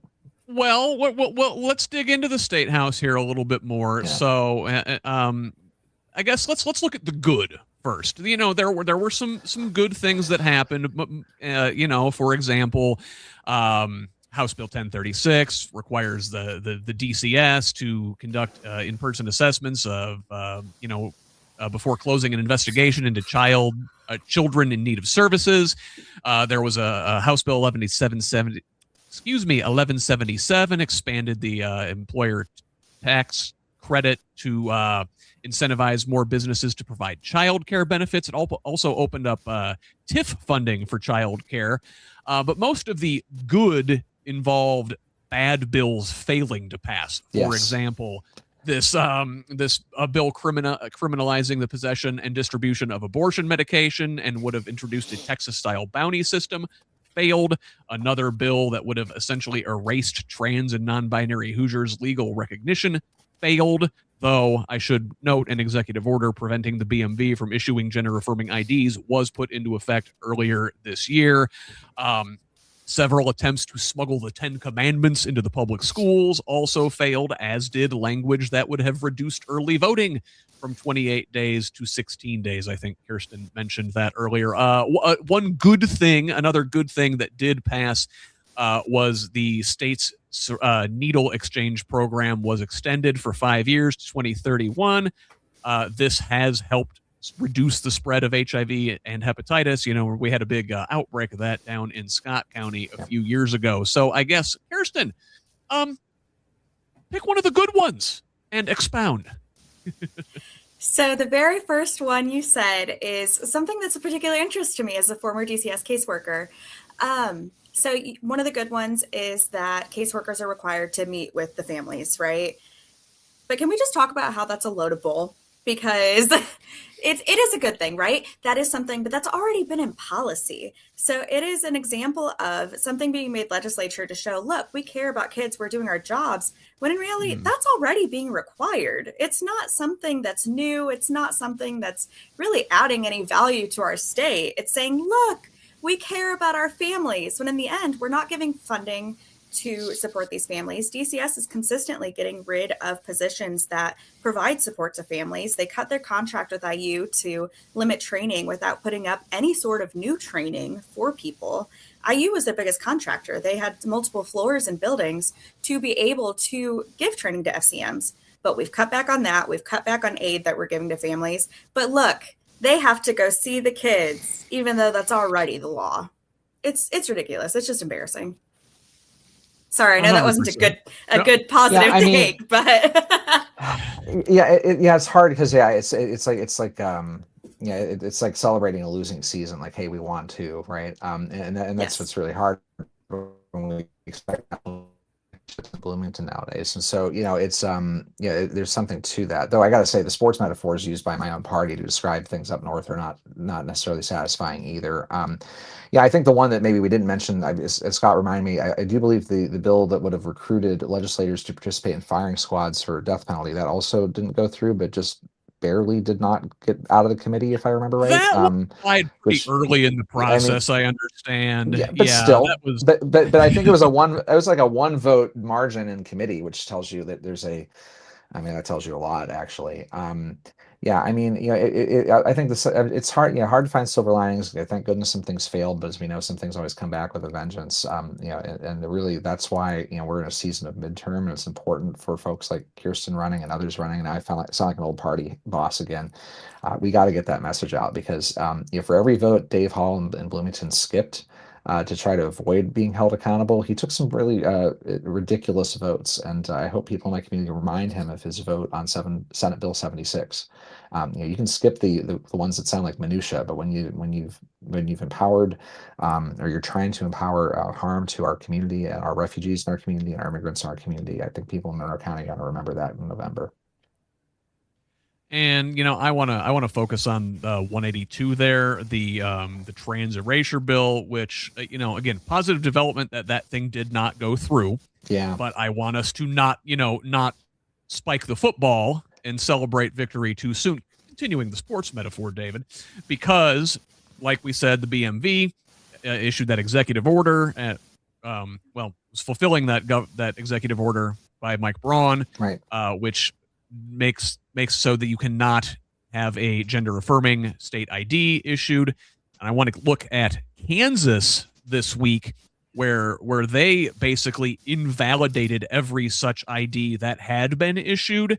And so every trans Kansan who had a proper ID is now essentially driving illegally until they go back and I want to say rectified, but rectify is not the right word, because they're essentially being forced into a state ID that does not match their gender identity. But the way ALEC works and the right-wing Bill Mill machine, Hoosier lawmakers are going to get ideas, and you have to watch out for things like that coming this week. So can I share how that happened? Well, like there was please go ahead. Please. No, let me tell you how that plays. Here's how it plays out at a hyper local level. I did forget about the executive order, and I'm glad you brought it up. So, do local governments roll over, or do they try to push back is really the question. And so in Monroe County, our health department was getting mixed information from the state about whether or not to issue birth certificates with the correct assignment for that person. And we had to actually like have a bit of an intervention locally to say, like, I don't know what the state's doing. I don't care what the executive order says. In our county, we're still going to process these. And if it hits a wall, let it be the wall up there. We're not going to like be partners in like just rolling over and shutting down on these things. I think it goes back to even the assaults on DEI programming in communities. Like don't roll over before you're forced into court. Maybe take it to court, because I don't know. I mean, we're talking civil rights here, and so the fact that we have executive orders of BMV is interesting. And again, those are state agencies operating in our communities. But if you're getting documentation from a county government, I think good elected officials, good parties should be just making sure, like, you make it as, that's what resistance is, right? You make it as difficult as possible to do the harm. And I feel this, and government, we're focused on that locally. Our local health board does it, would still try to find a way to issue documentation, even though it can't be processed at the State Department of Health. Our local judges have signed those orders as long as they can. And there's some tragic stories in there. So, gosh, I mean, that's the complicit silence is complicity piece, right? When it comes to this kind of stuff. And even elected What does officials Timothy Snyder have that say about mindset. obeying in advance, right? Yeah. Okay, this wait, is since this is we real talked life. about Yeah. This is, yeah. Sorry, David, if I talk over you. There's a little bit of lag on your end, but we'll work our way through it. So we talked about some of the good stuff, a lot of bad stuff this legislative session, as our Republican supermajority is wont to do. They passed a massive environmental deregulation bill, as if our air and water quality weren't already bad enough. They passed a provision that would essentially strip Marion County, that's Indianapolis, of the ability to select their own judges. This thing reeks of racism and paternalism. We talked about Mike Braun and his military police force. That's House Bill 1343, which would grant police powers to the National Guard and allow the governor to deploy his troops anywhere in the state for any reason. Essentially, the state also basically codified a takeover of Indianapolis public schools. They really hate the majority minority population in the state capital. We talked about Senate Bill 1 already. David mentioned Senate Bill 76. This is the one that Dave Hall voted for, even though he likes to pretend to be a moderate sometimes. This one passed along party lines and mandates that all public entities comply with ICE. There were a couple other ones involving schools that would insert Christian nationalism into the curriculum, things about waiting until marriage to have children as part of being a good citizen. Also, maybe allowing a backdoor for organizations like Turning Point USA to be allowed into our schools the same way, say, the Boy Scouts are. And then finally, David did also mention Senate Bill 285, which would essentially criminalize homelessness. So I guess, Kirsten, if you would like to take one of those bad bills and expound upon it. Let's go with the last one, because that's the one I would have the most experience with, of it being illegal to be homeless. How can we justify something like that while at the same time taking away resources from the communities that are serving these people? There was a fire this year that unfortunately closed one of the homeless shelters in Indianapolis, and that had a profound impact because no matter how many beds that has, they're still not available.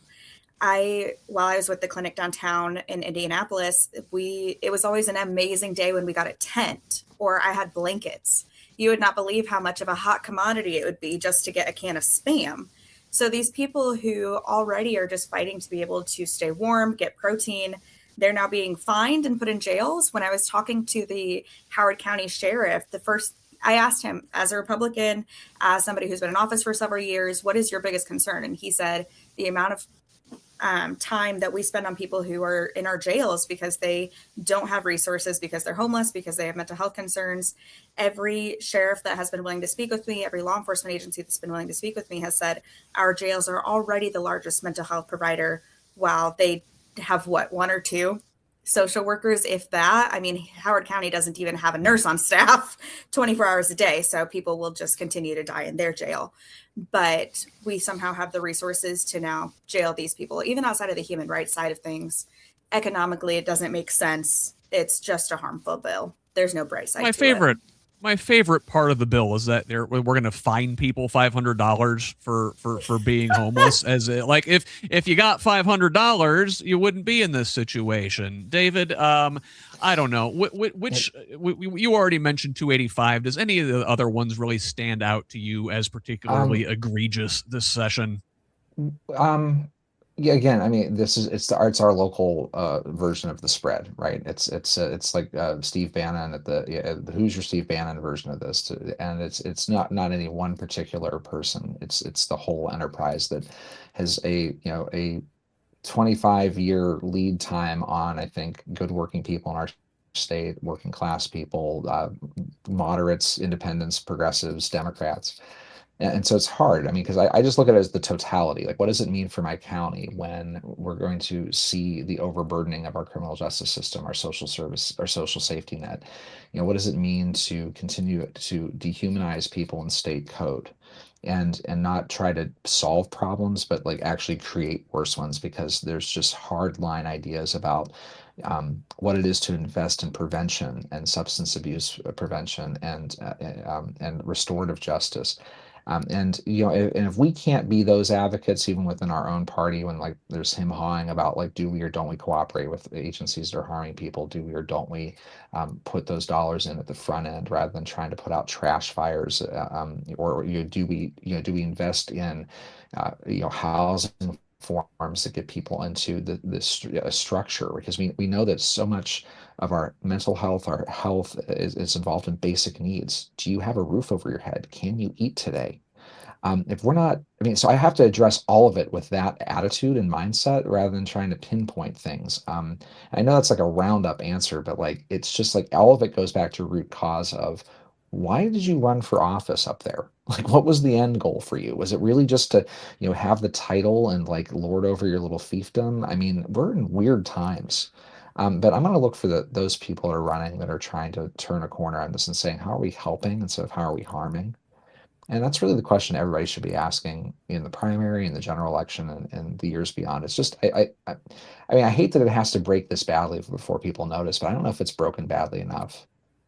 Like, Yeah, well, that 50 says we're ready for a change around here. It's even if you're incredibly cynical, right, and you're a small government conservative, quote unquote, you mentioned the upstream effects, right? You spoke about this really powerfully at the Bloomington DSA candidate forum here on Thursday, in regards to our jail situation here. Well, people wind up in the jail, and we spend money on that downstream instead of spending upstream that could have alleviated these problems. And you know what? Turns out, Kirsten, it's usually cheaper to tackle things up ahead. God. Oh my God, yeah. That's one of the platforms that I'm running on. The second component, because it always comes in threes, right, is prevention over crisis services. It is so much cheaper to just give people what they need. We spend so much money wasted on politics and things like that. I mean, we're giving hundreds of thousands of dollars into elections that could be spent on the people. And we're giving all of these tax breaks to corporations when we could just be funding things. So like here in Hamilton County, our hospitals have made deals with our providers here, as limited as they are, that they will work to give services ahead of time. So like Westfield Fire Department, they have a program where they work with high 911 utilizers to try and get them preventative services, because it saves IU hospitals hundreds of thousands of dollars per person. I mean, it's just common sense. Yeah. Well, Kirsten, you mentioned the tax breaks and the giveaways, right, to the corporations. One organization that bipartisan lawmakers agreed to at the State House this year to give the farm away to was the Chicago Bears. And the state created this Northwest Indiana Stadium Authority. The Bears are exploring building a dome stadium in Hammond. Listen, I'm a Bears fan. I think dome stadiums in general are an abomination. Men play football outdoors in the weather. But furthermore, David, these things never, ever, ever pay off. No, they do not. I think there was a book written about 20 years ago that said the only city in America that somehow managed to get a positive and a bag money back was like New Haven, Connecticut for like a minor league hockey team. And there's variables there that I'm sure none of us understand. Yeah, it's the sugar rush of the NFL. I mean, I grew up in Cleveland, Ohio. They're going through a similar debate right now about getting a dome stadium here, which is sacrilege. Yeah, I agree. I also was born in Pittsburgh. That's where my loyalties are, and those folks play outside, but that's a long story. And I got to laugh about Northwest Indiana. I mean, I know Mayor McDermott, and I know that folks are very excited up there, but, I'm reminded of Gene Shepard in A Christmas Story, where the old man was saying at the table, like terror of the Midway, more like the Chicago Chipmunks. I mean, now we've got the Hammond Hamsters. Maybe it's the Hammond Hamsters. I was hoping for the Gary Bears for Mayor Melton, but, but that didn't happen. But, I mean, that's again, I think in some ways it's the bread and circuses version of our politics, right? I mean, you can get away with a lot of murder in the state house if you're like, oh, let's talk football, let's talk another franchise. And while I'm not sure, I mean, I'm sure there's some numbers and models on what kind of economic benefit happened there. I've also seen again when go to St. Louis, where the St. Louis Rams used to play, and that stadium has been sitting weird for a long time. So this is going to get interesting. But the NFL stopped being a nonprofit association, which is an amazing thing to say, over a decade ago. And of course, college football nowadays doesn't really look like the old student athlete version of that. And so, sports politics are bread and circuses. I mean, yeah, it's exciting. I got to say that playoff round for the Bears was really fascinating. I became a Bears fan at the end of the season this year, but in Chicago. Perhaps we're being used, David. I do not think the stadium's going to happen up there. I think Indiana's being used as leverage for the Bears to extract more concessions from Illinois, unfortunately. Yeah, Pritzker Arena sounds really good, doesn't it? I'm joking. I'm joking. Blah blah blah. I didn't say that anyway. So one last thing at the State House that I did want to talk about this week. So one thing that got snuck in there was lawmakers are looking to give themselves some more say over big ticket highway projects, and this was snuck in to this Bears bill. It was added, and so the legislature would have to have a final say over any project costing at least $250 million. And one of these said projects is Mike Braun's pet Mid-States Corridor plan, a proposed 54-mile highway route that would connect Interstates 64 and 69. And it would roughly follow the current US 231, much of which bypasses Braun's hometown of Jasper, and as well as nearby Huntington and Lagodi. Now, Jim Pressel, the House Roads and Transportation Committee chair, said the latest cost estimates put this total project at more than $3 billion, which includes about $1.2 billion in Du Bois County, which includes Jasper. Now I think the criticism is maybe that Braun just wants to get home faster, as if he doesn't already have a state-funded helicopter, but that's neither here nor there. But the people do not want this bill, or the people do not want this built at all. Now, we saw along those lines, and this is from Politico this week, and this will be our final story this week, Governor Braun, according to a recent poll from Public Policy Polling and published in Politico, gave the governor a 25% approval rating. The Mid-States Corridor in his home county is supported by something like 11% of the population. Nobody wants this thing. We would have to postpone road and bridge projects elsewhere that are desperately needed. That money, Braun wants to reapportion it for his particular area of the state. Again, the people there don't want it. So I guess let's have a little fun at the governor's expense, his 25% approval rating. Kirsten, what is more popular than Mike Braun? I'm going to go with wet socks are more popular than Mike Braun. Ooh, that is a good one. I think I'm going to go with cat food for dinner, since that's the reality some of our people face. Wow, And that's right to the jugular. I mean, how do I beat that? I was going to say, a Boilermaker in Bloomington. I'd much rather wear a Purdue hat on Kirkwood at this point. That'd be it. Goodness. So go ahead. Oh, okay. I thought you had more. So no, I guess, listen, we're only, like a year into his term, though.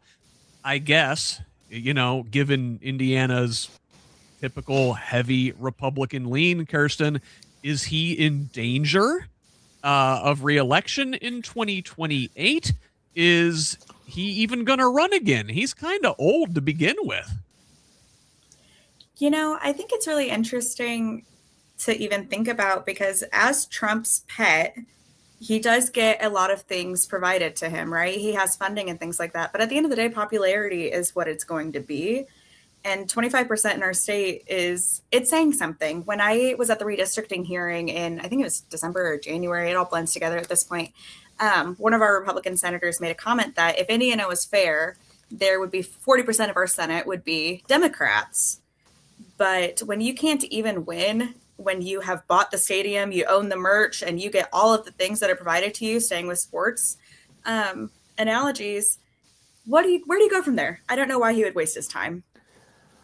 Well, David, it turned into lots of sports metaphors today. I didn't even have this mapped out. What do you got? It has, and I may venture into one again. But one of the things you got to remember about the Indiana Republican gubernatorial primary back in 24, and I had to look it up to make sure. I mean, it was like 1, 2, 3, there was like 6 people in that thing. And so, a clown car. He just happened to be the guy that popped out of the clown car, right? And so, and then go back farther. I mean, Eric Holcomb ended up an accidental governor, right? Because if you remember, Mike Pence was running for re-election and got saved from the ash heap of history by Donald Trump as the vice president, because John Gregg was on his way to defeating Pence. And so Holcomb, it was just central casting Republican, just throw an R on there, and he still managed to pull off a win. Braun might be bringing the whole enterprise down with him, and it's not like everyone's favorite Reverend Micah Beckwith is right behind him, ready to get the lieutenant governor waiting to come in there. That I don't think that vote, I don't think he's got a better approval rating in that respect. But the thing you got to remember is the Republican Party has built a deep bench over 25 years, and in Indiana, the Democratic Party has done none of that. I'm an endangered species as a county elected Democrat in the state of Indiana. Of the 92 Indiana counties, like we have 63 elected Democrats in Monroe County. There's a lot of elected Democrats in Marion, but you can count on one hand where all the bench is. At the county level, you have folks like Kirsten trying to run for state senate, and what we're talking 10 state senators, right? They're Democrats. Our bench is so thin compared, they can pluck anyone off and find. There's a whole lot of Republicans that I don't want to say are better than Braun, but maybe they have better approval rating or polling than Braun. And so this is a generational project, and it's one that good Democrats should be asking hard questions to their district and state party leadership about. What's the 10-year vision, folks? Because he could fall into it again, or any of them can fall into it again, or I don't know. Let's just start naming names: Todd Rokita, Jim Lucas. How scary do you want to get? It's not even Halloween yet, but that's it.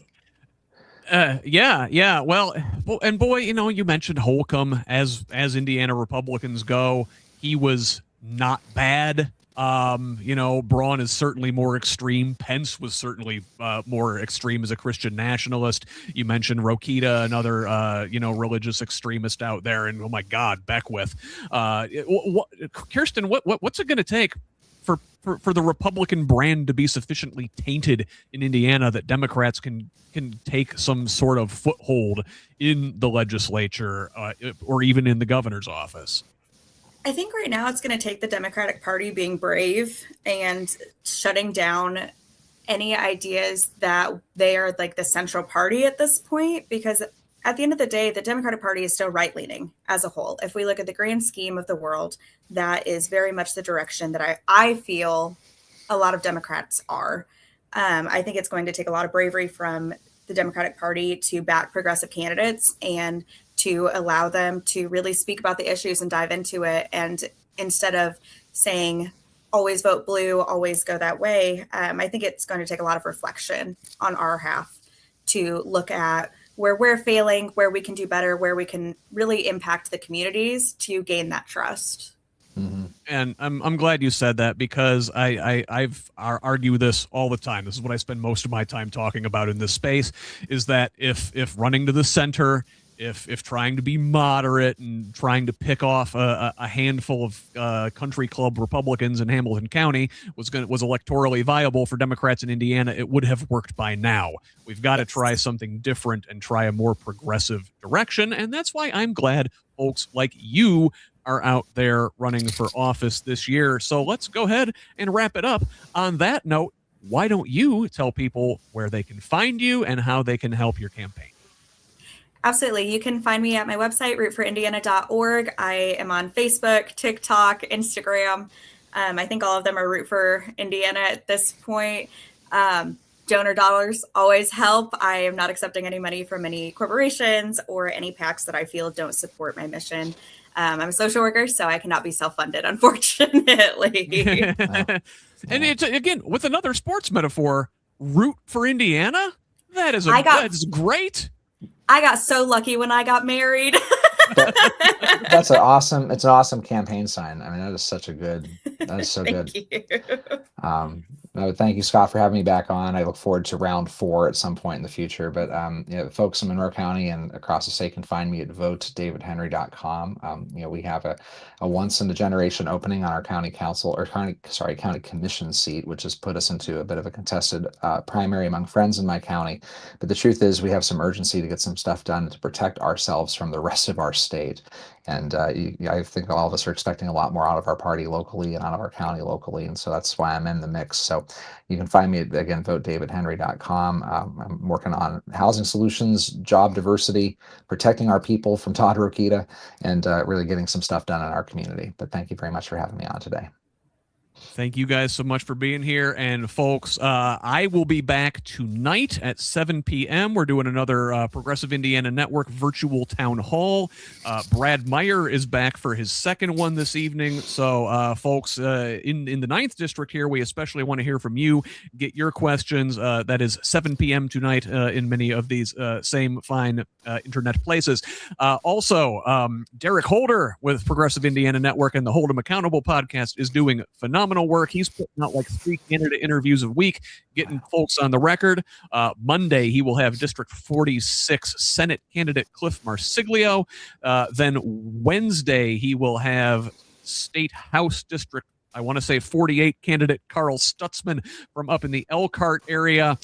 I will be back Wednesday night for another live. My guest will be State House 11 District candidate Tyler Bridges. We're also, for folks who haven't been listening, carrying our friends at Concerned Clergy of Indianapolis. They do a weekly radio show. We're covering that, or distributing that as a podcast. That is available every Thursday morning. Again, please subscribe over at progressiveindiana.net. We could really use your help. Follow us on social media at Progressive Indiana Network on Facebook, Instagram, and Threads. Please subscribe to our YouTube channel at the same handle. Over on Blue Sky and TikTok, you can find us at PIN Indiana. Now, me personally, you can find me on most of your social media sites at Who's Left. Send me a DM, any of them, with feedback, tips, ideas, and concerns. You can email me personally at scott@who'sleft. Finally, share our work with a friend and have them pass it on to another Indiana progressive. I know we're out there. Let's keep building this project and a truly democratic state, one conversation at a time. Until the next one, thank you, Kirsten. Thank you, David. I'm Scott Aaron Rogers. Have a great Sunday afternoon, Indiana.